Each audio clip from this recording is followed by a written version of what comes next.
The night her voice vanished from Paris, the rain seemed to fall differently.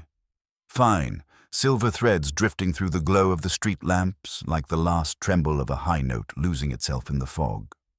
Inspector Moreau stood beneath the awning of a shuttered music shop on Rue des Martyrs, collar turned up, watching the droplets strike the cobblestones where a woman had been seen fleeing only hours before. Nobody had dared follow her. They said she moved like someone carrying a secret too heavy for her own breath. They said she clutched her coat to her chest as if hiding something fragile, something broken. And somewhere in the swirling, sane-washed darkness, a single rumor drifted between cafes and night trams that the woman was Elise Garnier, the singer who had once made Paris hold its breath. She had disappeared 7 years ago without a farewell, leaving only unanswered telegrams and a single torn photograph behind. Tonight, her shadow had returned, and where shadows returned, Moreau knew truth did too. Limping, bleeding, and asking to be found before dawn made a liar of everyone. If stories like these, quiet mysteries wrapped in Parisian fog, draw you in the way they do Moreau, then stay close. Like the oil lamps that guide him through narrow alleys, your support keeps these investigations burning. If you wish, you may subscribe, share, or follow along. Now let's return to the rain-soaked corner where the world shifted. The night the telegram arrived at Quai des Orfèvres, the lamps along the Seine burned with a tired, yellow insistence, as if they too wished to go home. Inspector Moreau stood at his window for a long moment before turning to the knock on the door, watching the river slide past like black silk, carrying the day's secrets toward the sea. Paris at that hour was suspended between two breaths. Carts rattled somewhere beyond the Ile de la Cité. A tram bell sounded faintly, and from a nearby quay came the hollow clatter of crates being shifted in the rain. When the clerk entered with a blue envelope, shoulders damp, hair plastered against his forehead, it felt less like an interruption than the natural continuation of the night. The telegram was anonymous. The sender's name line was left blank. In its place, one word appeared above the message, written in a hand that pressed too hard: Montmartre.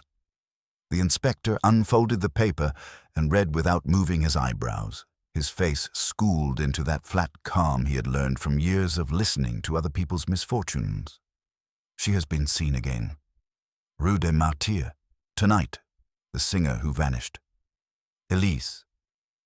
No family name, no time, no request, no demand. Only the thin, obstinate certainty of those 5 sentences. Moreau read them twice, then once more, not because he had misunderstood anything, but because the name clung strangely to the tongue of his thoughts, like a word learned long ago and almost forgotten. He asked the clerk when it had arrived. 10 minutes ago, from a telegraph office near the funicular. No one had come in person. No description of the sender could be offered. The message had been handed over, paid for in coins, sent without comment. Moreau dismissed the clerk with a nod and remained alone with a piece of paper. Somewhere in his memory, behind years of robberies, quarrels gone too far, and bodies dragged from grey water, he recalled a murmur. A singer who had given up everything at the moment applause began to grow. He had not handled that story. It had not been a police matter. People were allowed to disappear from a stage if they wished, as long as they left no corpse behind. He shrugged into his overcoat, the familiar weight easing onto his shoulders, and took his hat from its peg. The corridor outside smelled of wet wool and stale pipe smoke.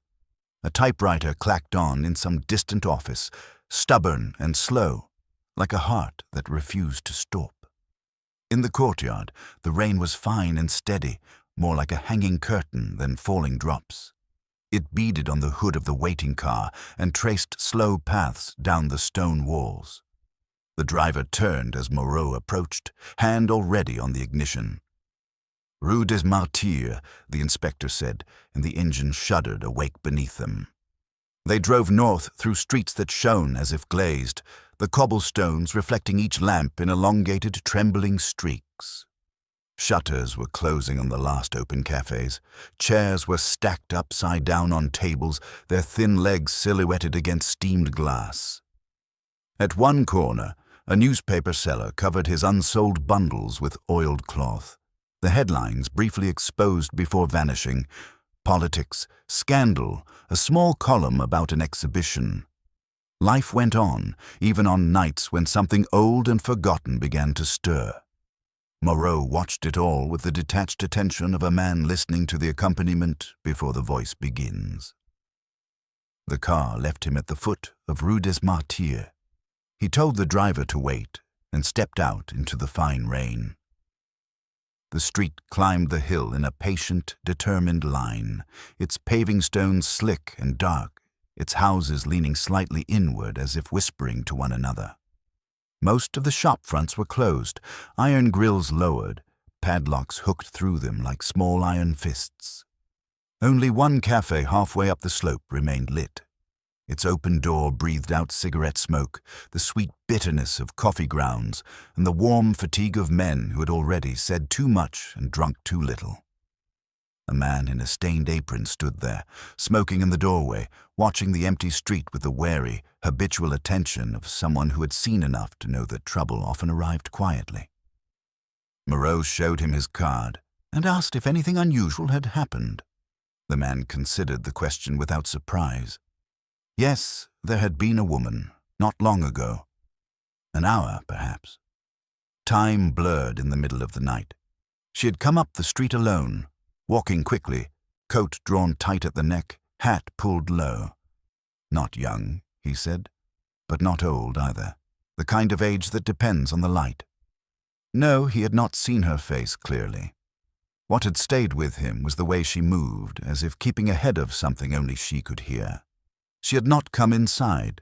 She had passed the cafe and gone on toward the bend where the street narrowed and curved.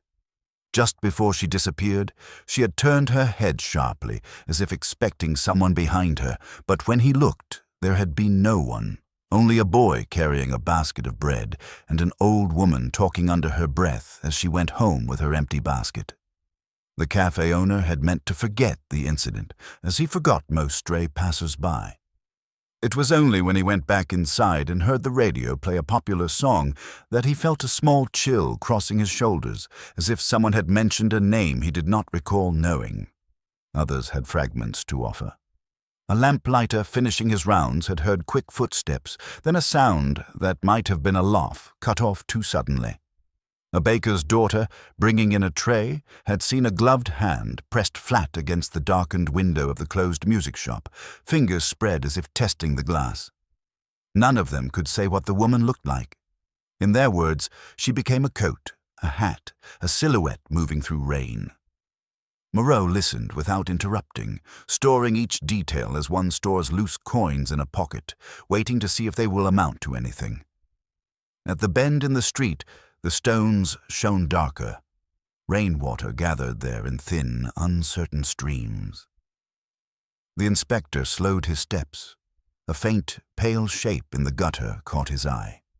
He crouched, the damp from the stones seeping into his trouser knees, and reached for it. Between two cobblestones lay a scrap of paper flattened by water, reluctant to lift but not yet destroyed. It came away at last in his fingers, shockingly light. It was a torn piece of manuscript paper. The thin blue lines of the staves had blurred under the rain, but not completely. A few notes still held their shape. Black marks softened at the edges, scattered across the fragment like survivors of a fire. Moreau did not read music in any practiced way, yet even to him there was something deliberate in the pattern. A small ascent, a hesitation, a fall that did not quite return to the starting point, the gesture of a breath drawn and not fully released. He held the fragment closer to the lamp, shielding it with his hand. Around him, the street murmured softly with the sound of water. There is a kind of silence that exists only after song. He felt the trace of it now, cold and persistent, as if the air itself remembered a voice. Years ago, in cafes near the Conservatoire, He had heard musicians mention a singer who scribbled her own accompaniments between rehearsals, filling the margins with notes that climbed and folded back on themselves like thoughts half-spoken. He had not bothered to remember her surname at the time. He had not needed to. The police concerned themselves with those who broke laws, not those who abandoned careers. But the name had floated once across a table sticky with wine rings: Elise Garnier. He heard it again in his own voice, almost inaudible, as he repeated it under his breath. The rain seemed to pause for a second, then resumed. No case file in his drawers bore that name. Her disappearance had been a matter for gossip columns and sentimental paragraphs in the cultural pages, not for judges or magistrates. A promising singer from Montmartre, who one evening walked off stage and did not come back. The public had shaken its head, the impresarios had shrugged, and the city had found other voices to applaud. Only a handful of people, he suspected, had truly felt the loss. Why would a woman who had chosen silence return now, on a wet night when even ghosts seemed tired? Why to this street, on this hill, under these lamps? The anonymous telegram, the witness's uncertain recollections, the scrap of manuscript in his hand, together they formed only the faintest outline of a presence. But the outline was enough to prick at his curiosity. He slid the damp paper into an empty envelope, smoothing it carefully. Whatever else it might prove, it at least tied a rumor to a piece of pavement in Paris. He walked further up to the small square where the street leveled out. A closed newspaper kiosk, hunched under the rain, its stock bound tight and covered. On the exposed edge of one bundle, a headline from earlier in the week could still be read. A ministerial embarrassment in thick letters, and beneath it, in smaller type, a feature promised about forgotten voices of Montmartre. He did not need to open it to guess what sort of stories lay inside. The city, like a careless god, occasionally remembered those it had allowed to vanish and called them back for an evening's entertainment. Moreau rested his hand briefly on the damp bundle, feeling the paper cold under the oiled cloth. Somewhere between this shuttered kiosk and the river, a woman who might be Elise Garnier was walking the streets again, listening for footsteps that might or might not be following her. He turned back down the hill, rain pricking his face, the envelope with the fragment of music secure in his pocket. The car started with a reluctant cough, then carried him away from Montmartre, down streets that gleamed and twisted, past windows where curtains fluttered like half-closed eyes. As they crossed the Seine once more, the inspector looked at the black water moving beneath the bridge. The river took everything eventually. Leaves, broken crates, lost hats, words people regretted and wished to drown. Yet some things refused to sink. They resurfaced years later in the form of a telegram, a torn piece of music, a name spoken hesitantly by a cafe owner in a stained apron. Moreau closed his hand over the envelope, feeling the fragile resistance of the paper inside. The singer who had vanished no longer belonged only to gossip and memory. She had stepped, however lightly, into his world. When he stepped back into the courtyard of Quai des Orfèvres, the stones shone like coins in the lamplight. A chill from the river slipped between the buildings and found its way under his coat. He paused at the foot of the stairs leading up to his office and, for a heartbeat, listened to the city's low, constant murmur. Somewhere out there, in a narrow room or a rented bed, a woman who might be Elise Garnier was also listening. For a knock on the door, for a remembered melody, for the sound of her own name spoken aloud after too many years of silence. The inspector straightened his shoulders and began to climb. The night had given him only a name, a rumor, and a blurred melody. It was enough. The first note had been struck. Morning laid a pale, indifferent light over Paris, softening the edges of the city without warming them. From his office at Quai des Orfèvres, Inspector Moreau watched the fog drag itself slowly off the river, revealing barges moored along the quay like animals too weary to move. The night's rain had left everything washed but not clean. The roofs shone dully, the pavement still clung to a faint sheen, and the air carried that particular smell which only followed a night when the city had thought too much. Wet stone, coal smoke, and the slight metallic tang of the Seine. On his desk, between a stack of reports and an open packet of cigarettes he had not touched, lay the envelope containing the fragment of music. It had dried during the early hours, curling very slightly at the edges, as if drawing in on itself. He took it out again and laid it flat. In daylight, the blurred staves and softened notes looked even more fragile, like marks on a palimpsest where other stories had once been written. He traced, without touching, the small climb of the melody, the hesitation that followed, the descent that refused to settle, a restless gesture. He wondered if music could reveal the state of a mind as clearly as handwriting. If so, what did this say about the woman who had written it? That she did not like endings, perhaps, that she distrusted resolutions. A knock sounded at the door, and Sergeant Janvier entered without ceremony, as he always did. He was carrying 2 coffees that had slopped just enough to stain the saucers, and a folded newspaper under his arm. His dark hair, still damp, lay in obedient lines, and his eyes had the quiet alertness of a man who slept lightly and not long. He put 1 cup down by the inspector's elbow. "You're here early," he remarked. Moreau glanced at the clock. It was later than it felt. Nights spent in the company of questions always shortened themselves. "Montmartre doesn't sleep properly," he said. "It naps in shifts. Sit down." Janvier took the chair opposite and blew on his coffee. "Is it true?" he asked after a moment. "About the telegram, I heard from the clerk on the stairs." Gossip moved vertically in the building, faster than any official memo. "The telegram exists," Moreau replied. He passed it across. "Whether what it says is true, we will see." Janvier read it, lips moving slightly over the sparse phrases. When he reached the name, he paused. "Elise," he said, as if tasting it. "They mean Garnier, don't they?" "There are other women in Paris with that first name," the inspector observed. "But I admit one thinks of her." "It would be like a ghost coming back," Janvier murmured. "My wife used to talk about her, the singer who vanished just when she was beginning to be known. She listened to her once on the wireless, said she had a voice that made you feel someone had opened a window somewhere." He shook his head. Then, suddenly, silence, like she had never existed. "That happens to many people," Moreau said. "Most of them without the benefit of a voice or an audience." He slid the dried fragment of manuscript across the desk. "What do you make of this?" Janvier bent over it, frowning. "I don't read music," he admitted, "but this looks like something that had meaning to whoever lost it." He peered more closely. "This hand is careful." "Careful and hurried," Moreau said. "That combination interests me." He put the paper back into the envelope, then the envelope into his inside pocket.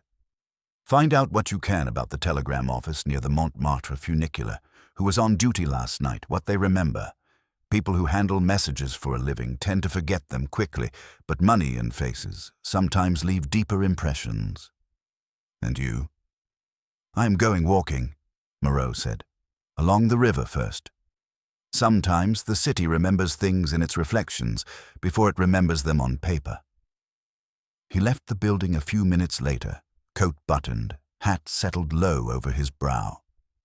The air by the Seine was colder than in the courtyard, the dampness of the river settling in his chest with each breath. Bargemen shouted to each other, ropes creaked, and the hollow thud of wood against hulls mingled with the distant clatter of a tram on the far bank. He walked along the quay, not because he expected to find anything literal there, but because habit told him that movement allowed thoughts to arrange themselves. Elise Garnier, a name that now brought with it a faint chorus of other people's impressions.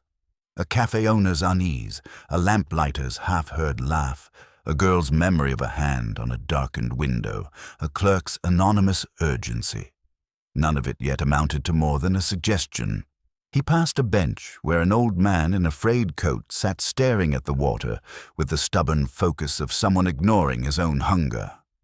The inspector wondered briefly what names that man carried silently with him, which absences he had grown used to.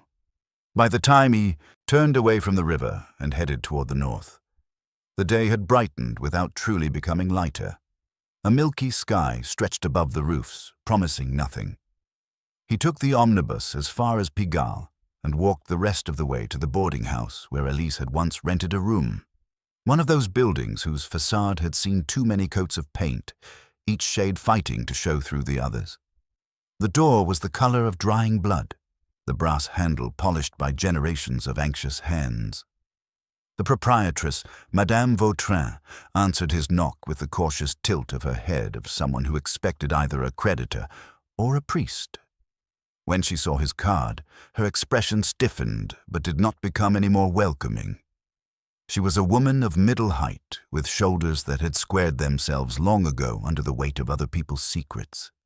Her hair, gathered into a bun, was shot through with stubborn white strands that refused to stay pinned. "I can't imagine what my house has to do with the police," she said, but her gaze slid, almost involuntarily, toward the staircase behind her. "Most houses have less to do with the police than they fear," Moreau replied mildly. "I'm making inquiries about someone who once lived here, some years ago." "Years ago," she repeated, her fingers returning to the corner of her apron. "Then whatever they did, it's late to come asking." "Sometimes we are late," he agreed. "The name is Elise Garnier." For a second, everything in her face seemed to tighten, as if a string had been pulled behind her features. She looked at him more sharply now, weighing something. "You're late, Inspector," she said. "Very late. If she had needed your help, it was not today." "That may be true," he said, "but I'm here today. You remember her." "People like that, one remembers," she answered with a hint of resentment. "They leave traces. They turn the heads of the regulars, make the other girls hum their songs when they think no one is listening. Then they disappear, and those left behind have to scrub off the footprints." She stepped back. "Come in, then, if you must." The stairway smelled of cabbage, soap, and dust. On the first landing, a door stood ajar, and a child's face peeked through the crack, eyes round and dark, before being drawn back by an unseen hand. They climbed to the second floor. Madame Vautrin paused outside a door whose paint was chipped in a way the others were not, as if someone had once slammed it repeatedly. "She was here," she said, her voice lower, "for 3 years. Sometimes paying on time, sometimes not. But in this city, if you wait to rent rooms to those who pay on time, you'll have empty stairs. She sang all the time when she first came. Not loudly, not like some, but enough that you knew when she was in a good mood. Later she sang less. Some evenings, not at all." "Did she leave owing you money?" "She left owing herself a life," the woman replied sharply. "Money is nothing next to that." She hesitated. One day she went out with a suitcase and said she was going on tour. She had a contract, she said. A theatre in the provinces first, then perhaps abroad. She was smiling, but it was the kind of smile that looks like a bandage. I did not believe it would end well. "Why?" "She had begun receiving letters," Madame Vautrin said. "Thick envelopes with handwriting like a man trying to control his hand. She would read them in the kitchen when she thought no one was watching, then tear them into very careful little pieces and burn them in the stove. After each letter she grew quieter." "You saw no names?" "Once, on an envelope she left on the table by mistake, I saw the postmark. A town in the Jura. I don't remember the name exactly. It smelled of snow just to read it." She folded her arms. "The last letter came the morning before she left. After that, she packed. That evening she did not return. No key on the hook. No note. Only the smell of burned paper in the stove." "And you told no one?" "Who would I tell?" she retorted. A young woman leaves a boarding house for a better life. That is not a crime. I had work to do. There were sheets to wash, other tenants to worry about. The world does not stop turning because one voice stops singing. She looked at him with sudden fierceness. But you feel it, in the silence. Some nights you hear her rehearsing in your head and realize it is only the pipes. He listened to the faint noises of the house, the muffled thump of a radio, a chair scraped across a floor above, a kettle whistling weakly.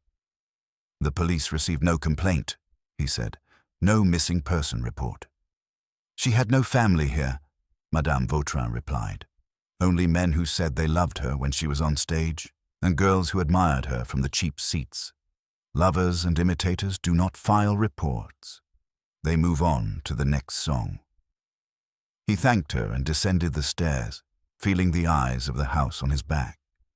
Outside, the street lightened slightly, as if the sky had decided not to rain again after all. The inspector turned next toward the cafe where she had been said to have sung in her early days, a basement on a side street off Boulevard de Clichy, reachable by a narrow stair that still remembered spilled wine and arguments by the smell alone. Inside, the owner, a thin man with a face lined like folded paper, nodded when he heard the name. "Garnier?" he said. "Yes. She sang here when this place was poorer than now, and now is not rich. She had a way of making the room smaller when she opened her mouth. Not by shouting, you understand, but by collecting the air. People stopped clinking their glasses. That does not happen often in such places." "Why did she leave?" He shrugged, polishing a glass with a cloth that had given up the fight, because someone offered her a larger room, better stage, more money, or because someone frightened her. In this line of work, it is usually a mixture of the two. There was a man who came often to see her, not one of the loud ones. He sat near the back, always the same table, always with an overcoat folded across the spare chair. An educated man, hands that did not know rough work.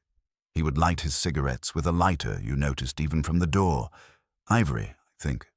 The kind of thing people buy when they wish to carry something expensive but discreet. "Do you know his name?" "No," the owner said. "People like him leave their names at the clubs near the opera. Not here." But when he stopped coming, she began to change. She watched the door between songs as if expecting him, and when she saw he was not there, it was as if a string inside her loosened. After a while, other men took that table. They did not stay long. The place felt too empty. Was there trouble? Not here, not in front of me. But once after closing, when she thought she was alone, I heard her in the stairwell arguing with someone. A man's voice, low, insisting. Hers quieter, but sharp. I caught only one phrase as I passed with the glasses. "Not again," she said. "I won't sing for you again." The next week, she was gone. He left the cafe with the image of the folded overcoat and the ivory lighter lodged in his mind like a splinter. It was not yet a fact, only a detail. But details, like notes in a melody, gained strength in sequence. The rehearsal studio lay a few streets away, on the top floor of a building that smelled of varnished wood and sweat. Inside, a piano stood with its lid closed, as if in mourning. The pianist who remembered her, an old man with fingers still stained faintly with ink from copying scores, told him that Elise had been restless at the keyboard, always changing the accompaniment, never satisfied. She said the songs they gave her did not fit her throat, he recalled. She wrote small lines between the official notes, like someone scribbling in the margins of a prayer book. One day she came in late, eyes red, hands cold, and played something of her own that began like a lullaby and ended like a warning. I asked her what it was. She said nothing, only tore the page from her notebook and put it in her pocket. That was the last time I saw her. Did she speak of anyone? Of a town in the mountains where the winter never ended and where people remembered everything, he said slowly. Of a man who wanted to turn her life into a debt. She did not say his name, but when the piano tuner dropped his ivory-handled tool, she flinched as if someone had shouted. By late afternoon, as Moreau walked back toward the river, the city's noises had thickened.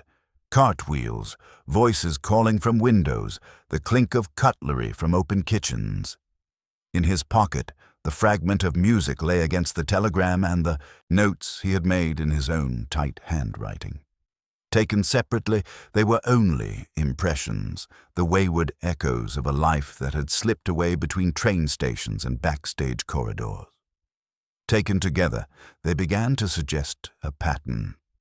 A boarding house room that smelled of burned letters and snow. A cafe where an overcoat guarded an empty chair. A rehearsal studio where a woman played a melody that turned from cradle song to threat. A man with an ivory lighter. A town in the Jura where winter clung to people's memories like frost to window panes. And now, after years of silence, a sighting on Rue des Martyrs and a torn melody left in the rain. Standing once more by the parapet of the Seine, watching the water curl around the arches, Inspector Moreau felt that familiar tightening behind his ribs, a mixture of curiosity and a quieter, more personal unease he rarely named. Some ghosts returned because others called them. Some came back because they had never truly left. He struck a match, then thought better of lighting a cigarette, letting the flame die in the wind. The afternoon was folding itself into evening. Somewhere in the city, a hand might again be pressing against a darkened window, testing the glass between past and present. He turned away from the river. If there was a man with an ivory lighter still walking these streets, Paris would have remembered him. Somewhere. You only had to know where to listen.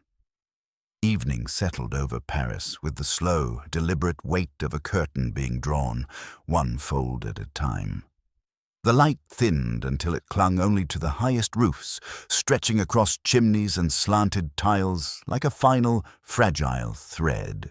Inspector Moreau walked down Boulevard de Rochechouart with the sense that the city had begun holding its breath. Not out of fear, but in the strange anticipation that comes before a long-buried memory surfaces. The day's inquiries had left him with a handful of facts, a scattering of impressions, and one image that refused to fade. A man in an overcoat sitting at the back of a cafe, lighting his cigarette with an ivory lighter whose pale gleam could be seen even through smoke. A small, elegant object, out of place in such a humble room, the kind of thing a man carried when he wanted to show restraint instead of wealth, restraint instead of hunger. The inspector stopped at a corner where the pavement dipped slightly. The last remnants of the morning's rain still gathered there in a shallow pool, reflecting the lamps in broken, trembling shapes. Somewhere beyond the line of houses, the city's trams rattled toward their terminals, while the shopkeepers pulled down their shutters with metallic groans echoed by the distant cry of a child reluctant to be carried home. The hour between daylight and dusk was always the moment when the city's hidden voices grew louder. Some crimes happened because men were drunk. Others happened because night made them honest. Moreau crossed the street and climbed the narrow steps leading to the small cafe where he intended to begin. It was not the basement bar where Elise had once sung, but a different establishment, one known for attracting men who attempted to remain unnoticed while making themselves visible to the right eyes.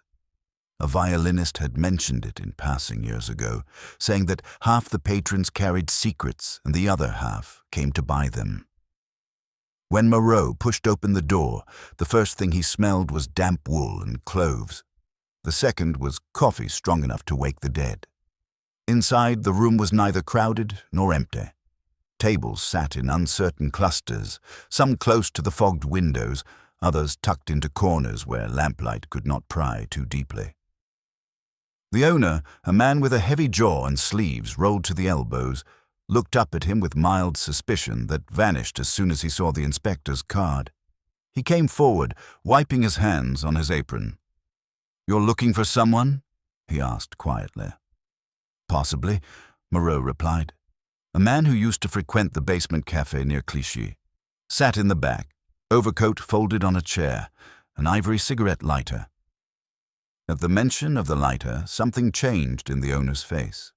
Not fear, not recognition exactly, but a subtle tightening, as if he were recalling a sound he had hoped never to hear again. "Yes," the man said slowly.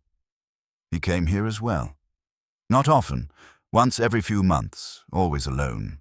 He had a way of watching the room without appearing to move his eyes, like someone studying a painting he already knew by heart." "Did he speak to anyone?" "No, not even to me, except to pay. He would sit, take out his cigarettes and light them with that thing. I remember it because it looked wrong in his hands. Too polished, too pure." The owner shook his head. "I don't know his name, Inspector, but he didn't fit in here. Men who are hiding often put on a performance. He didn't. He was too still." "Stillness can be its own disguise," Moreau murmured. The owner hesitated. "There was one time," he added. He dropped his lighter. It fell near the feet of a young man, student type. The student picked it up and looked as though he meant to pocket it. A dry, humorless smile crossed the owner's face. But when the man reached for it, the student handed it back like it was hot coal. "Something in those eyes, Inspector. I've seen men on the dock stare down debt collectors with more courage." Moreau absorbed that without comment. Fear could tell him more about a stranger's past than any signature. "Has he been here recently?" "No, not for months. Perhaps longer." Moreau thanked him and left a business card. Outside, the streets had darkened. Lamps flickered awake in slow succession, as if reluctant to take on the burden of illumination. He turned toward the Gare du Nord district, where a network of streets formed a half-forgotten triangle of cheap hotels, music shops, and cafes that smelled forever of onions and damp coats. If the man with the ivory lighter had been real, if he were not merely the shadow of a story told too many times, then someone in this part of the city would remember him. And if no one remembered, that would tell Moreau something as well. The first place he visited was a tobacco shop whose shutters were permanently half-raised, giving the impression that the proprietor lived in a perpetual state of indecision.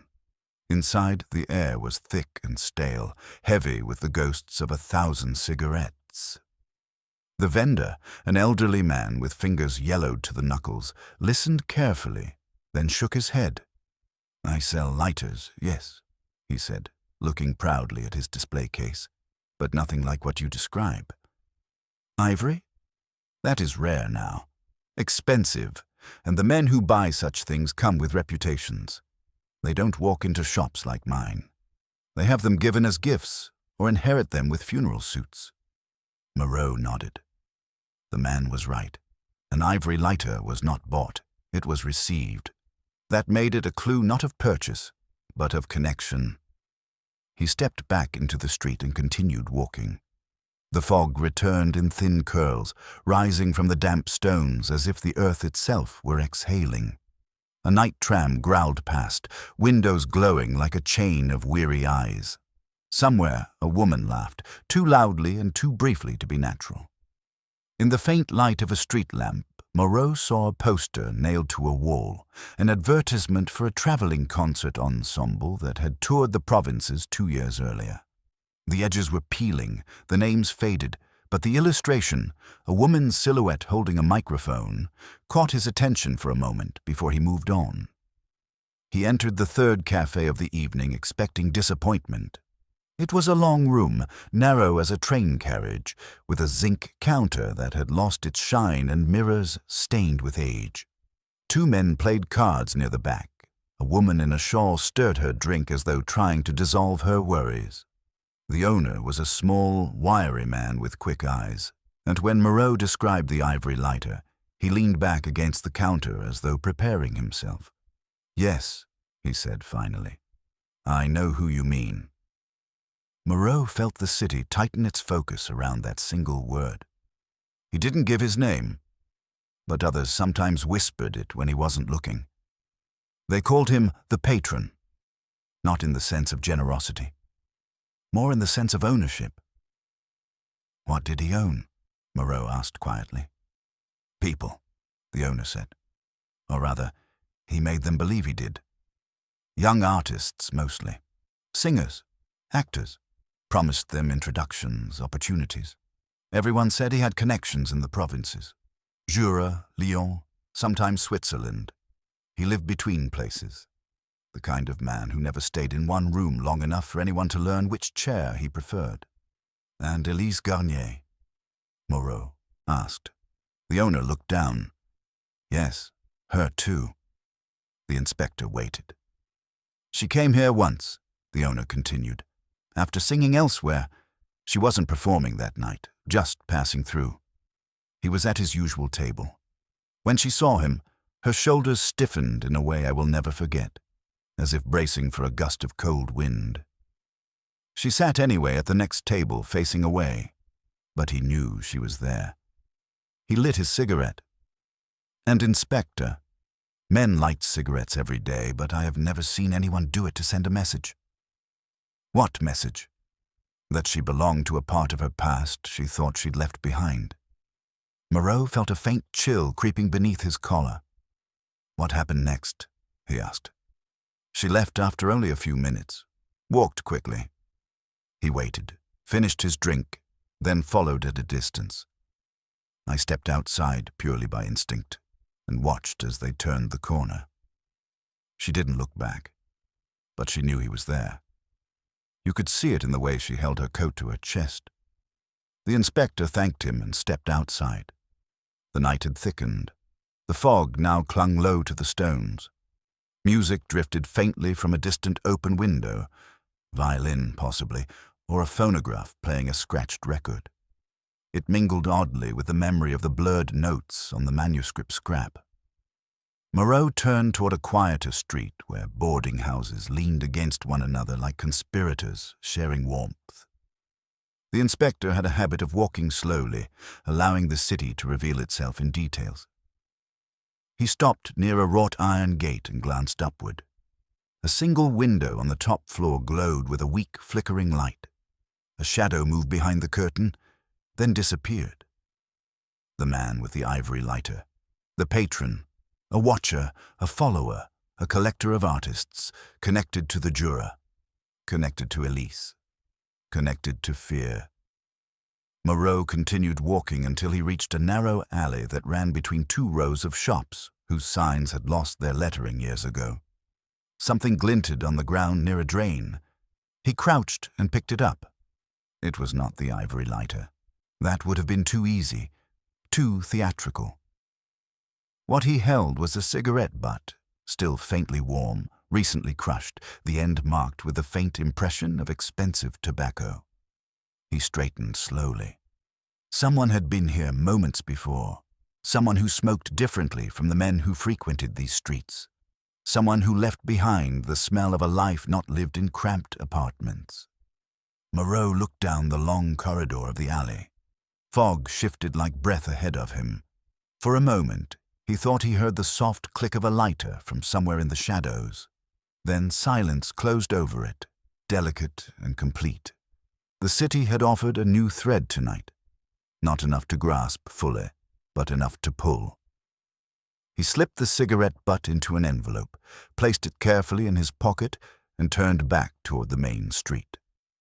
If the man with the ivory lighter was truly walking these streets again, then Paris, whose memory was longer than most believed, would eventually speak. And Inspector Moreau would be listening. Dawn broke over Paris without enthusiasm, its pale light arriving as though reluctantly summoned. It crept across the rooftops, seeped into the narrow streets, and finally slipped through the gaps between the shutters of Rue des Abbesses, where Inspector Moreau walked with a steady, deliberate cadence. The city was stirring, but only just. A milk cart rattled along the cobblestones, an early baker wiped his hands on his apron as he emerged to sweep the stoop, and a dog nosed through last night's discarded papers as though searching for a headline meant only for him. The inspector carried with him the weight of the previous evening's revelations, each detail orbiting the others with quiet insistence. The patron, the ivory lighter, the shadowed pursuit, and, more than all else, the unspoken terror in Elise Garnier's retreating figure. He had slept little. The cigarette butt collected in the alley, its faint aroma of a tobacco not sold in ordinary shops, had kept returning to him with the stubborn clarity of a dream that refuses to vanish at daylight. His instincts told him that someone else had walked these streets in darkness, someone whose habits belonged not to this neighborhood, but to salons, provincial hotels, and closed circles where names were spoken only in low voices. And if that someone had returned, then Elise's fragile reappearance was not accident, but consequence. The building he sought stood halfway up Rue des Abbesses, its facade marked by flaking paint and a balcony that leaned forward like a tired spectator. The landlord, Monsieur Delacour, met him at the door with a ring of keys jangling nervously in his hand. He was a small, round man whose bald head shone with the morning chill and whose expression hovered between eagerness and dread, as though he wished both to impress the inspector and to be rid of him as quickly as possible. "You said it was urgent," Delacour murmured, glancing over his shoulder as though the empty hallway might contradict him. "It is," Moreau replied. "The room belonged to her. She has become part of a matter that concerns the police." Delacour swallowed. "I haven't opened it in years." "So you told me on the telephone." "It's been empty since the night she left. I tried to rent it out afterward, but—" His voice trailed off, and he shrugged helplessly. "People said they heard noises when there should have been none. Pianos don't play by themselves, Inspector, but tenants talk, and once a rumor starts in a house like this, it becomes its own tenant." Moreau followed him up the stairs, listening to the creak of the wooden steps as though the building were protesting an intrusion. The hallway smelled faintly of mildew, starch, and something sharper, the echo of old perfume, perhaps clinging to the walls the way memories cling to a name. When they reached the third floor, Delacour stopped before a door whose paint, once green, had faded to an indistinct grey. "This was hers," he whispered. The inspector watched him fumble with the keys until the right one finally clicked. The door opened with a slow, reluctant sigh, releasing a breath of stale, untouched air. Delacour stepped back as though the threshold marked some invisible boundary he dared not cross. Moreau entered alone. The room felt suspended between presence and absence, like a stage waiting for actors who would never return. Dust lay across every surface in a fine, unbroken layer, softening the corners of the furniture, muting the colors of the wallpaper to the hue of old parchment. Yet the arrangement of objects remained strangely intact, as if Elise had left in haste, but not in panic. A small table still held the outline of a vase long removed, its dust-free silhouette stark against the surrounding grey. Near the window, a single pair of shoes rested neatly side by side. Their leather had dried and cracked with time, but they stood with a quiet dignity, like relics of a life paused rather than abandoned. The inspector moved slowly, careful not to disturb more than necessary. The piano in the corner drew his gaze, the lid half open, the keys yellowed. He pressed one tentatively. The note that emerged was thin, ghostly, trembling, as though the instrument had forgotten its own voice. Dust lifted in a faint shimmer and then settled again. He stood for a moment, imagining her sitting here, fingers moving hesitantly over the keys, composing melodies no one else would hear. What thoughts had accompanied her? Fear, hope, or the tired resignation of someone singing only to keep herself from falling apart? He turned toward the small desk beneath the window. On its surface lay a postcard, pinned by a rusted tack to the wooden backboard. Its edges had curled slightly, but the image remained clear. A mountain town, roofs bowed under snow, a narrow street winding upward between stone houses. The sky above was a pale, wintry blue, and on the reverse side of the card, still visible through the tack hole, were printed words, Les Russes, Jura. Elise had kept it visible, not hidden in a drawer but displayed almost defiantly. A reminder, or a warning. The inspector loosened the tack and turned the postcard over. No handwriting, No date, no sender, only the printed image of a place where winters were long and memories buried themselves in drifts of silence. The rehearsal pianist had mentioned such a town. Madame Vautrin had described letters from the same region, and now here was another thread, pinned like a confession. Moreau pocketed the card. He sensed Delacour's nervous presence hovering in the doorway and gestured for him to stay silent. Something in the room compelled focus. An unfinished story, suspended mid-sentence. Near the wardrobe, he noticed a small wooden box half hidden beneath a chair. He crouched, drawing it out carefully.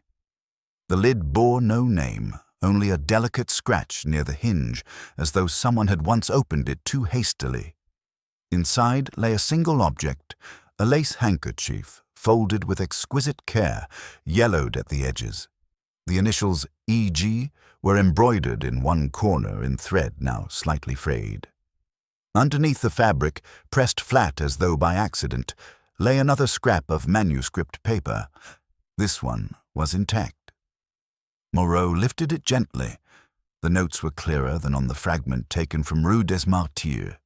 The melody was the same but longer, extending into a sequence of rising intervals that felt almost unsteady, like a heartbeat accelerating under strain. He could not read music fluently, but he felt the change in tone. This was not a lullaby, nor a reflection. It was a flight, a breath taken just before running. The inspector stood slowly, the weight of the new fragment settling over him like a question he did not yet know how to answer. He placed the manuscript alongside the postcard inside his coat pocket, then turned toward the window. Outside, Rue des Abbesses stretched below him in a quiet morning yawn. A man carrying a basket of oranges crossed the street. A stray cat slipped along a wall, tail held low. Distant laughter from a schoolyard drifted upward like faint bells. Everything seemed ordinary, yet the room behind him whispered otherwise. A life had cracked open here. A silence had grown roots. "Inspector," Delacour's voice quivered in the doorway. "Is there anything missing?" Moreau considered the question. "Everything," he said softly, "but not in the way you mean." He inspected the wardrobe. Inside hung a single dress covered in a sheet, its outline barely visible. The faint scent of lavender clung stubbornly to the fabric, refusing to surrender to dust. He closed the door gently. Near the foot of the bed lay a suitcase, empty, its lining torn in one corner. The leather around the latch showed signs of force, not violence, but urgency, as though someone had opened it repeatedly, packing and repacking, unable to decide which parts of a life to carry and which to leave behind. Moreau crouched again, running his hand lightly along the bed frame. Something caught his eye, a faint impression on the wooden floor just beside the bed, hidden in shadow. A small circle, the size of a coin. He leaned closer. It was a burn mark. A perfect ring left by the base of something placed there, hot. Perhaps a lighter. Perhaps an ivory lighter. He breathed out slowly. The patron had been here. Not recently. The dust bore no signs of recent disturbance. But at some point, he had stood in this room, near this bed, perhaps leaning forward, perhaps sitting. The thought was unpleasant. The air seemed heavier because of it. Moreau stood and stepped back into the center of the room, letting his eyes travel once more over the furniture, the shadows, the quiet arrangement of a life that had been paused rather than concluded. He felt a rare shiver of anger rising beneath his calm exterior, not at Elise for vanishing, not at the city for forgetting, but at whoever had turned her singing into fear. "I'll need the room undisturbed," he told Delacour. "Of course, Inspector," the landlord said quickly. Will she be returning?"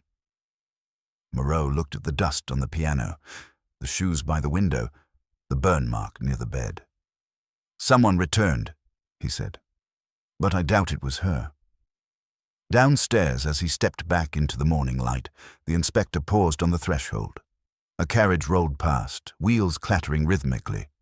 A hawker called out the price of newspapers. A telegram boy hurried by, satchel bouncing against his hip. And suddenly Moreau felt it. Not certainty, not yet, but the faint hinge of inevitability shifting into place. Elise's life had been shrinking long before she disappeared. Each clue pointed inward, toward a fear that had tightened around her like rope, and somewhere in that tightening was the man with the ivory lighter. He turned toward the street's downward slope. Next would come the path that led away from Montmartre, toward the river again, toward the fog, toward whatever truth waited beneath the residue of burned letters and unfinished songs. The locked room had opened at last, and the city, which had slept heavily for years on its memories, was beginning to stir. By the time Inspector Moreau reached the lower end of Rue des Abbesses, the morning had warmed into a thin, grey noon, the kind that softened everything without granting comfort. Sounds seemed muted beneath the cloudy dome above Paris. Even the clang of a passing tram felt subdued, as though the city was speaking from behind a veil. Moreau moved with the steady rhythm of a man who walked not to cover distance but to listen.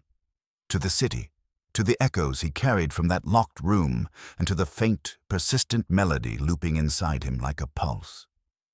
It was not music, he knew, yet it haunted him with the stubborn clarity of something unfinished.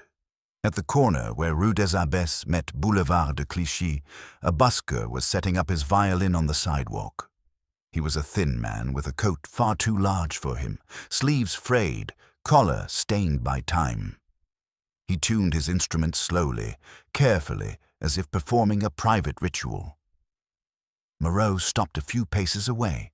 The man lifted the bow, hesitated, then began to play a quiet, wavering line that hovered in the air like breath on a winter morning. The inspector felt his heart jolt. It was the same melody. Not identical, not full, not certain, but the same contour, the same rise and faltering descent he had seen on Elise's manuscript pages. The notes wavered clumsily under the busker's trembling bow, yet the structure remained unmistakable. Moreau approached.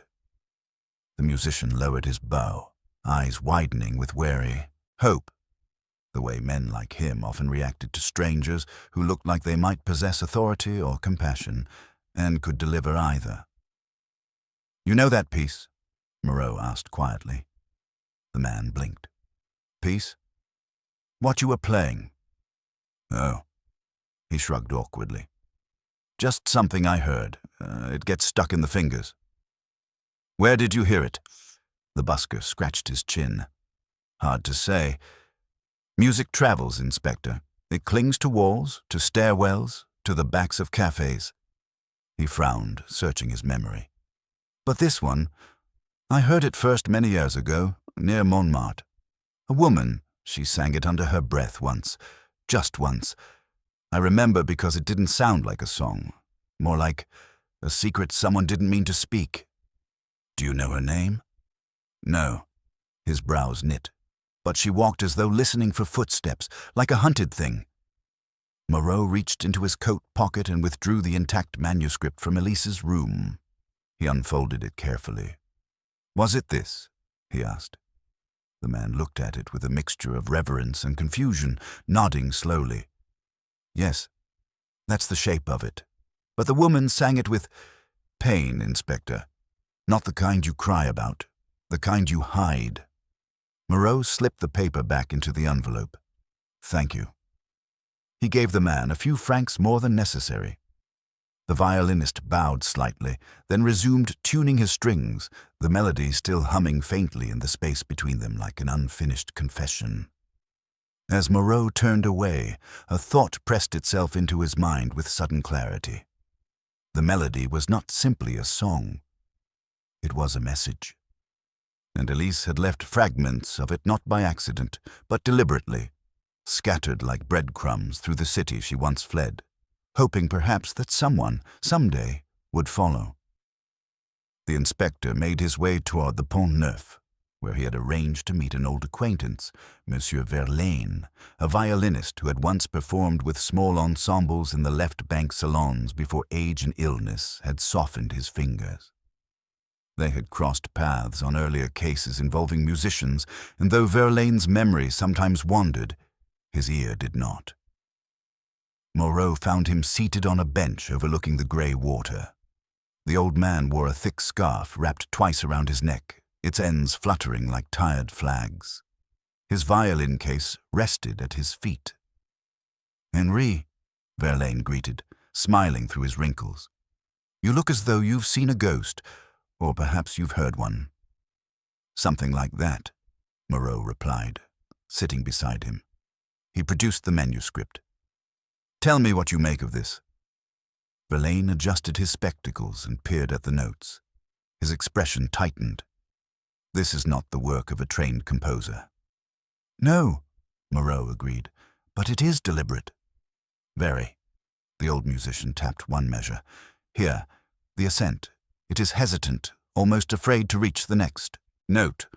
And here, the fall. That's where the meaning lies. A descent that doesn't return home."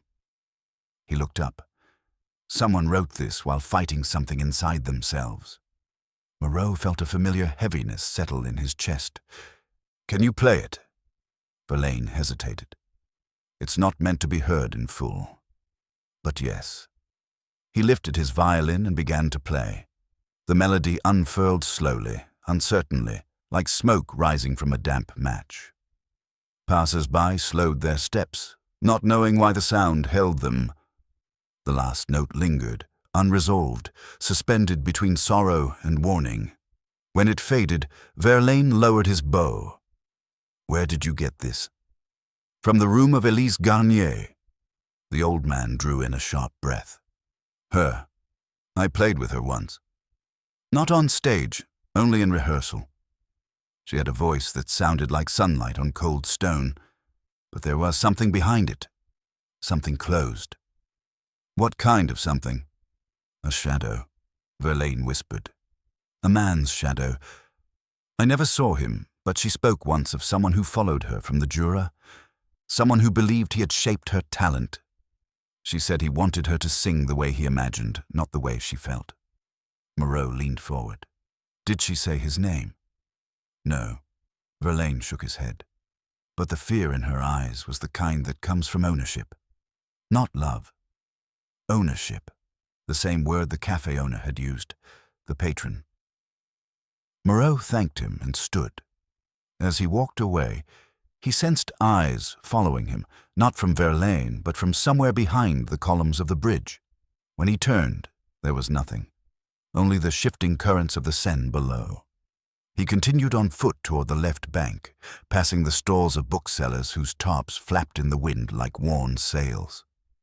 One of them, a woman with grey-streaked hair and sharp, perceptive eyes, called out to him, "Inspector, I have something you may want." He approached her stall. She rummaged beneath a stack of second-hand scores and withdrew a thin booklet, an old program from a small recital. Elise Garnier appeared on the cover. Moreau felt the weight of inevitability settle again. "I found it among unsold papers I bought from a man last month," the bookseller explained. "He said it came from a trunk emptied after a death in the Jura, but he didn't keep track of which. May I? For you. Take it." Moreau opened the booklet. The program listed Elise's pieces, but one title had been crossed out in pencil, Chanson de la Nuit Blanche. A faint smear of graphite remained beside it, as though a trembling hand had once clutched the booklet too tightly. Behind the page was a small note, folded twice. Moreau unfolded it. The handwriting slanted sharply, rushed and uneven. "If I ever leave Paris, it is not by choice." No signature. He folded the note and returned it to the program. His thoughts churned with the weight of what he now understood. Elise had been sending signals long before she vanished. The torn music, the postcard, the recitals she cancelled without explanation, they were all attempts to speak when she could not afford to be heard. He walked for a long while without noticing where his feet carried him, until he found himself near the passage leading toward Etienne's print shop, a small establishment where posters and concert leaflets were still crafted by hand. Etienne was a stooped man with ink-stained fingers, known for remembering names and faces long after clients forgot him. Moreau presented the program. "Did you print this?" Etienne examined it, nodding. "Yes, a commission from a small ensemble." Lovely voice, that girl. "She came once to approve the proofs." "Alone?" "No, with a man. Well-dressed, quiet. Had a way of standing behind her, as if she were something he had placed on display." Moreau's pulse tightened. "Describe him." Etienne frowned, recalling. Tall, clean-shaven, a pale scar near his jaw, like the trace of an old cut. And he carried a lighter, ivory. You noticed it immediately. The inspector inhaled deeply, the pieces falling into a shape that was not yet truth, but certainly danger. "Did he speak?" "Once. Only once." Etienne lowered his voice. He said to her, "You know what you owe." She didn't respond. Not aloud, but her face. He shook his head. "I've seen women look that way only when they realize the escape they planned is not escape at all." Moreau felt the city tilt around him. The patron was not a rumor. He was real. He walked this city with the confidence of someone who believed the past belonged to him. Elise's fear had not been born of imagination. Someone had taught her that silence was safer than song. As Moreau stepped back into the fading light, he felt a shift in the air, something subtle and cold brushing against him like the wing of a passing bird. A folded scrap of paper slid across the pavement on a gust of wind, coming to rest against the toe of his shoe. He bent and picked it up. 2 words were written on it in an unfamiliar hand. "Stop searching." He looked up sharply. Across the street, a man in a dark coat stood watching him, still, silent, unreadable. A cigarette glowed between his fingers. Then the man turned and vanished into the mist. Moreau felt the paper crumple involuntarily in his hand. The melody had returned. So had the danger. The train to the Jura left Paris under a sky the color of pewter, its low, unbroken clouds pressing down as though urging the city to keep its secrets. Inspector Moreau sat in a compartment that smelled faintly of leather and coal smoke, watching the countryside unspool in muted greens and browns. The rhythm of the wheels against the tracks settled into a steady heartbeat, one that allowed his thoughts to align themselves with a clarity that eluded him in the city's endless hum. Elise's manuscript fragments lay safely in his coat pocket, their blurred notes, strange companions for a journey into the mountains. Yet they felt as necessary as the air he breathed. He studied the postcard once more.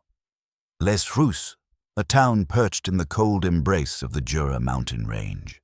Snow-bound roofs, a narrow street that disappeared into white, a sky that never promised warmth. He could almost feel the wind that had sculpted those drifts, hear the silence that settled there when night blanketed the valleys. It was not a place of stages or applause. It was a place of echoes and long memories, a fitting setting for the kind of fear that had shaped Elise's life. As the train climbed into colder air, the inspector recalled everything he had gathered. The burned letters, the hidden music, the shadow of a man with an ivory lighter, and the persistent pulse of a story that had begun years before anyone realized it was a tragedy.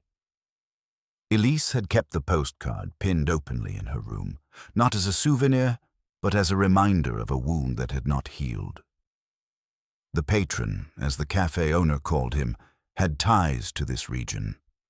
Etienne at the print shop had recognized his cold authority. Verlaine had spoken of a shadowed past rooted somewhere in these mountains. The inspector knew that whatever awaited him would not be written in archives or ledger books. Some truths lived in whispers too old to trace. The train arrived at a small station with frost clinging to its windows and loneliness etched into its stone walls. Les Rousses was smaller than he expected. A cluster of buildings huddled against the wind, with narrow lanes that curved between houses like paths carved by necessity rather than design. Moreau stepped onto the platform, boots crunching softly on the thin crust of snow. The cold bit quickly, sharper and more insistent than anything Paris offered. Here, winter seemed less a season than a personality. A local gendarme waited near the exit, cap pulled low, scarf tucked into his collar. He introduced himself as Lieutenant Perrin, a lean, sharp-featured man with watchful eyes. Moreau showed him his credentials, and the two shook hands. "You don't get many visitors from Paris," Perrin observed. His breath emerged in thin, white ribbons. "Not many investigations bring me this far," Moreau replied. "I'm looking into a woman who may have ties here. Elise Garnier, a singer." Perrin nodded with a small, almost grim recognition. "Yes, I've heard the name. Not from police work, but from the townspeople. They talk about her sometimes. Quietly, with the tone used for something half-remembered, half-feared. Come, you'll want to see the old theatre first." They walked through the village, passing houses with smoke rising from chimneys in thin, disciplined streams. Children played near a fountain whose stone basin had collected a thin layer of ice. An elderly woman, scarf tied tightly under her chin, paused as they passed, her eyes following Moreau with a wary curiosity. Here, strangers were noted, weighed and filed away with care. Perrin led him down a narrow lane toward the edge of the town, where a building stood hunched beneath a sagging roof, the remnants of a small theatre. Its sign, once painted in cheerful colors, now hung crookedly, faded into near invisibility. The windows were boarded up. Snow had packed itself firmly against the lower stones, as though sealing the place shut. "This," Perrin said, "is where it happened." "What happened?" Moreau asked. "A fire," the lieutenant replied. 15 years ago, not large enough to consume the entire building, but enough to scar it, and enough to ruin certain reputations. Officially, it was called an accident. Unofficially, he looked at the inspector with a raised brow. "Well, this region has long memories, as I said. People recall the details they choose to recall." Moreau stepped closer. The wood around the entrance bore dark, uneven stains. Marks left not by recent burns, but by time feeding on old wounds. He pushed gently against one of the boards. It held firm. Snow crackled under his shoes as he walked the perimeter. Behind the theatre stood a narrow courtyard where drifts of white had collected, undisturbed. "Who was involved?" he asked. "Two musicians," Perrin said. "A violinist and a pianist. They had been rehearsing for a winter recital. Some say they quarreled. Others say a third person was involved, a patron of sorts." The lieutenant gave a thin, knowing smile. "You see how quickly your world meets ours." "The patron," Moreau murmured. Perrin nodded. "Yes, though here they used his real name once, before they learned better." He paused. "No one speaks it now." "Why not?" "Fear," Perrin said simply. "And habit. But I can tell you this much. He lived between Jura and Paris, worked with young talent, chose them carefully, claimed to elevate them. In truth, he bound them." His jaw tightened. "When the fire happened, he disappeared for a time. And so did Elise Garnier, shortly after she had visited the town." Moreau's pulse quickened. "Visit? When?" "Month before she left Paris for good. She came here for a single day, spoke with no one except, perhaps, someone in the theatre. She was seen entering, but no one saw her leave." Perrin raised a hand to forestall the inspector's question. "Don't misunderstand. She did leave, but stealthily, as if she feared being seen." The inspector studied the burned theatre with renewed intensity. "Was the fire deliberate?"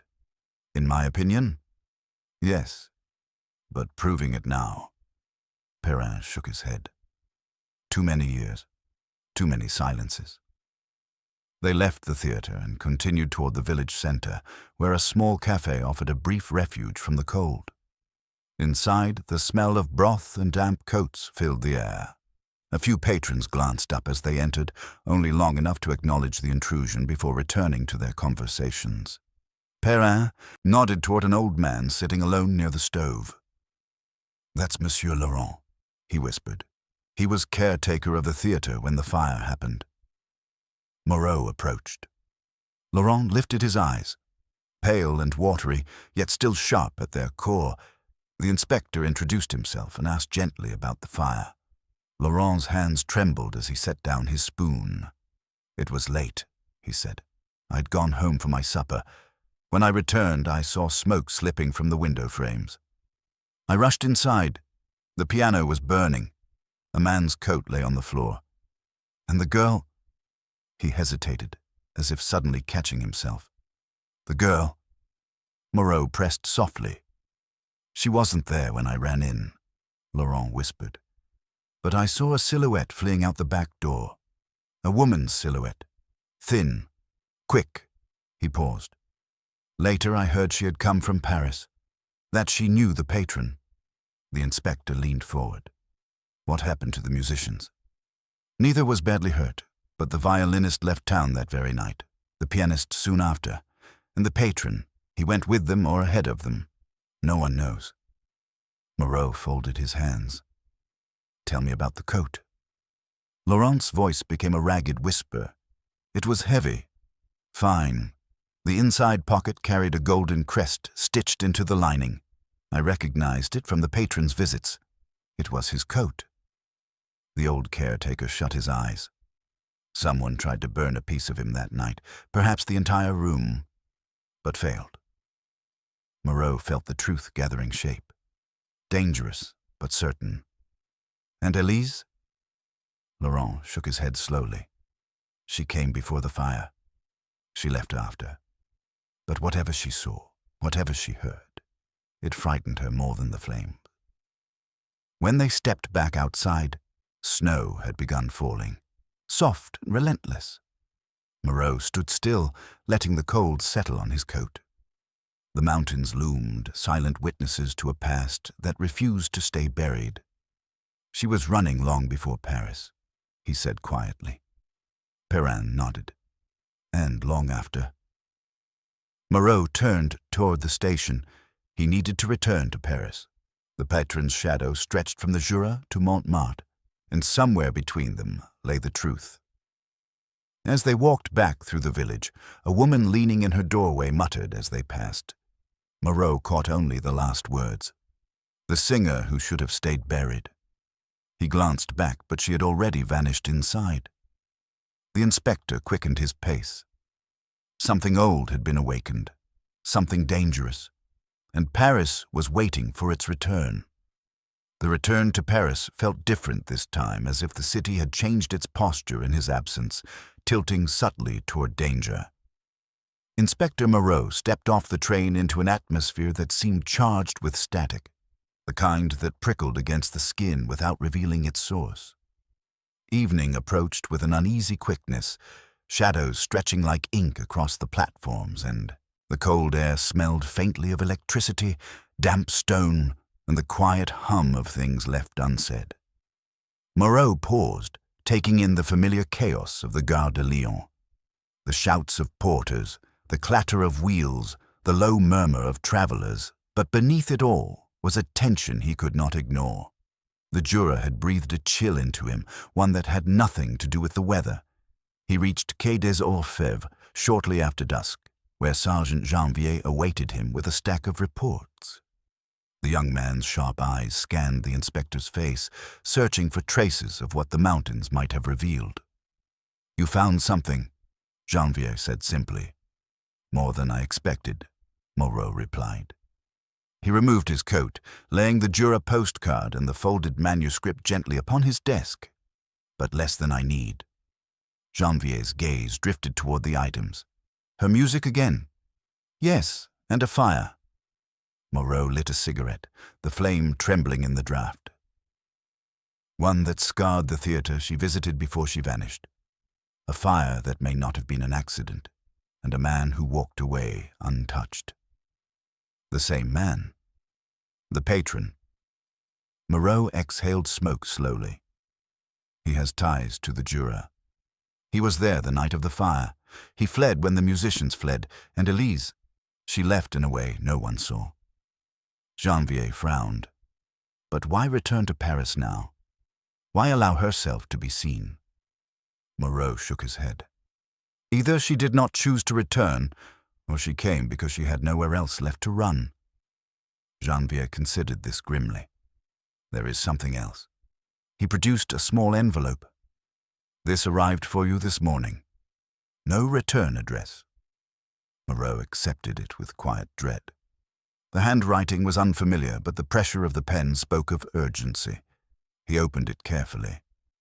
Inside lay a single sentence. He is already here. The inspector's jaw tightened. So the patron had come to Paris, or perhaps had never truly left it.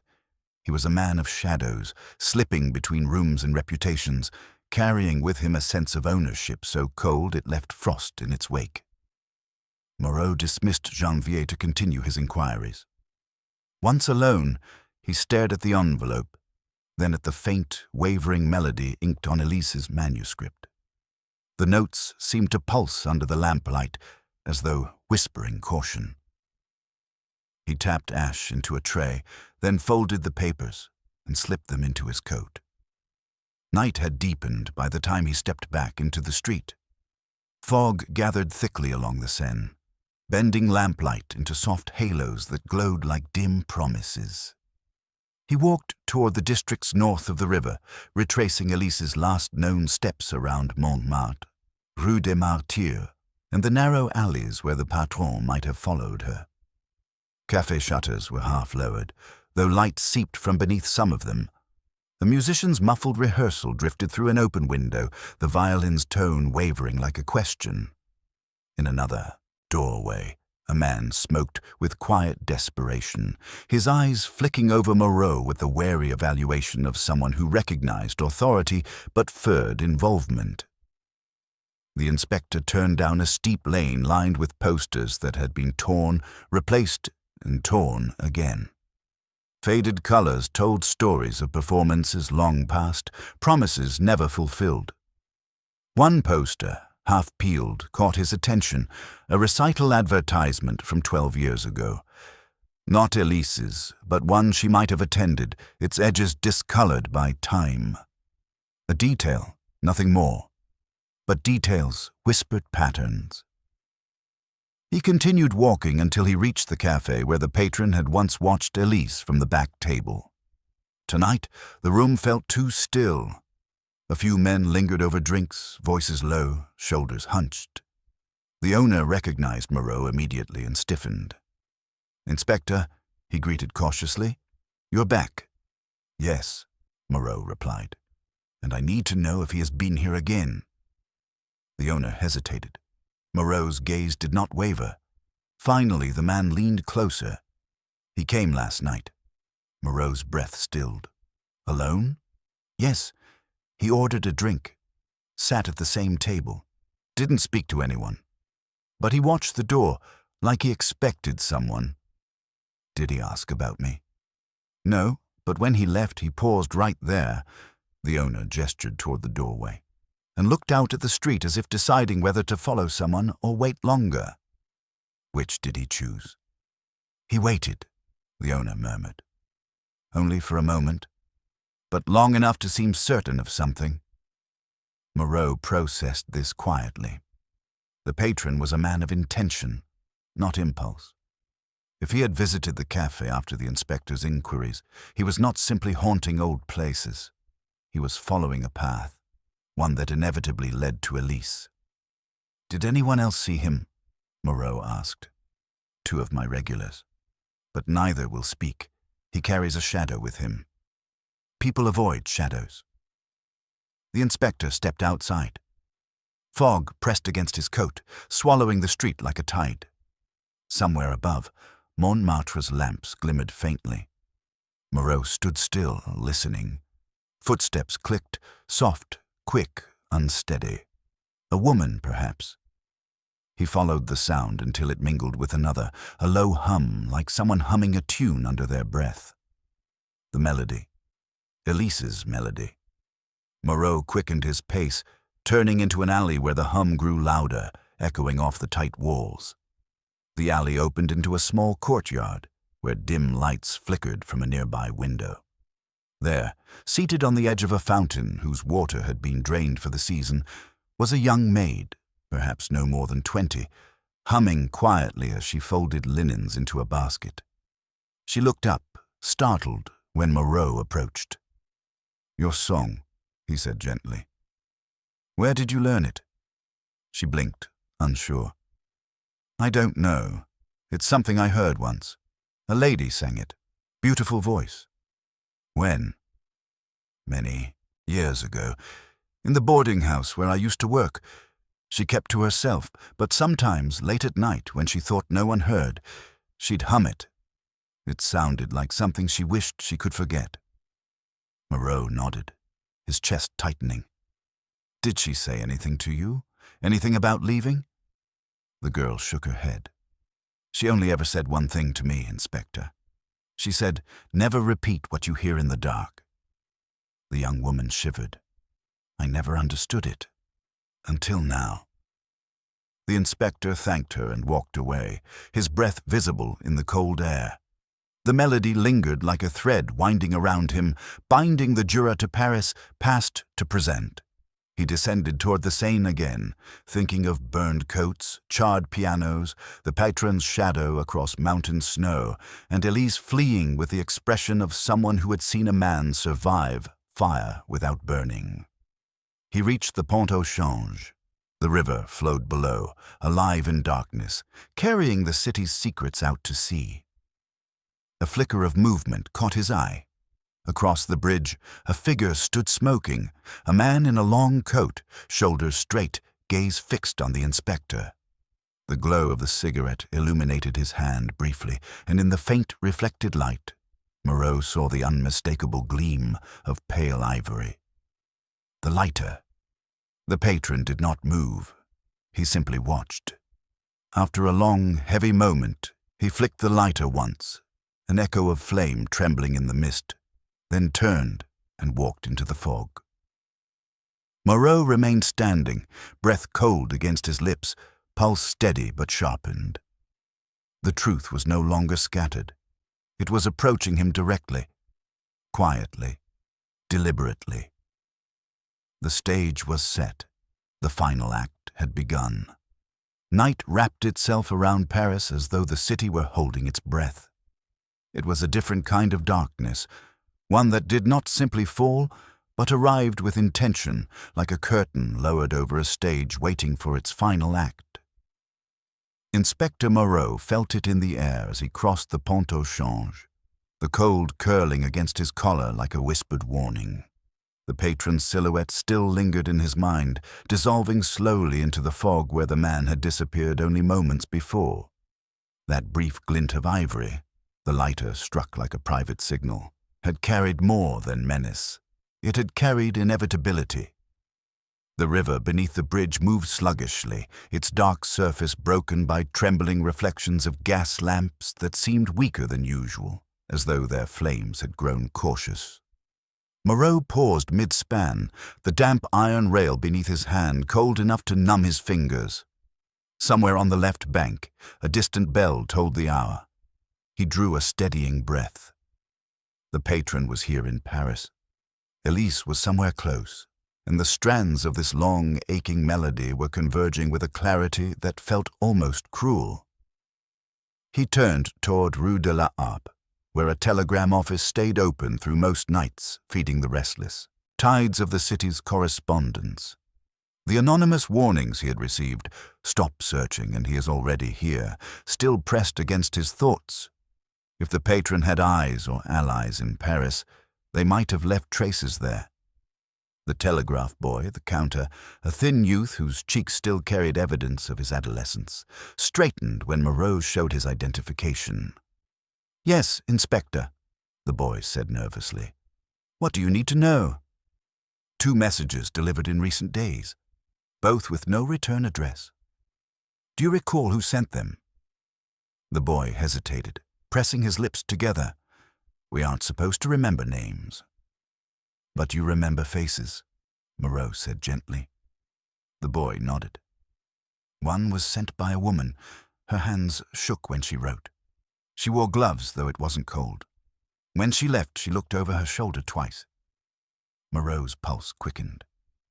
And the other message? A man, the boy murmured. Tall, quiet. He stood very still while I typed his words, like someone listening for footsteps. Describe him? The boy swallowed hard. He had an ivory lighter. He kept flipping it open and shut. A coldness that had nothing to do with the night slid through Moreau. Did he say anything? Only once. When he handed me the envelope, he said, "Some truths do not need to be found."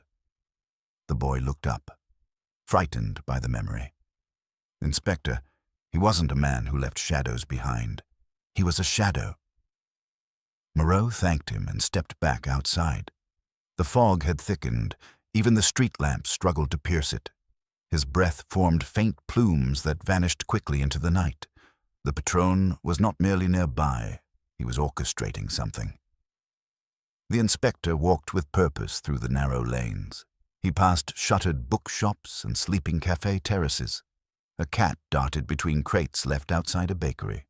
Farther ahead, a dim yellow glow spilled from a basement staircase, a bar that never closed except when its patrons needed to forget morning existed.